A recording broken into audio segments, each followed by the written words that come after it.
Mission Station on Space to Ground. Welcome to Space to Ground, your weekly look at what's happening on board the International Space Station. I'm Crawford Jones.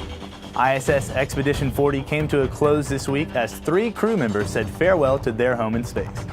After handing over the reins as station commander to cosmonaut Max Sarayev on Tuesday, NASA astronaut Steve Swanson alongside cosmonauts Alexander Skvortsov and Oleg Artemyev boarded their Soyuz spacecraft on Wednesday for their 3.5-hour trip back to Earth. The Soyuz touched down on the steppe of Kazakhstan at 10:23 p.m. Eastern Time, and the crew was quickly extracted from the capsule by recovery forces. Just hours later, Swanson boarded a plane for his return to Houston, and his 2 Russian crewmates returned to their training base in Star City, Russia. The trio spent 169 days on board the ISS and traveled over 72 million miles.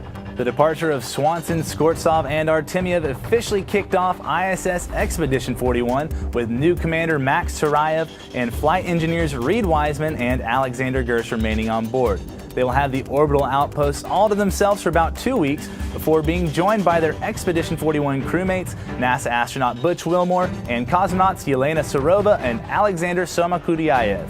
That crew will head to Baikonur, Kazakhstan on Friday in preparation for their launch on September 25th. This week's Twitter question comes from Mariana. She asks, how many people can fit in the Soyuz in case of an emergency? Well, Mariana, a Soyuz capsule can safely hold 3 space travelers, and there's always a seat available for each ISS crew member. So, no matter what, there's always a way to get the crew back home safely. Make sure to keep sending your questions and comments using the hashtag Space to Ground. We'll see you next week.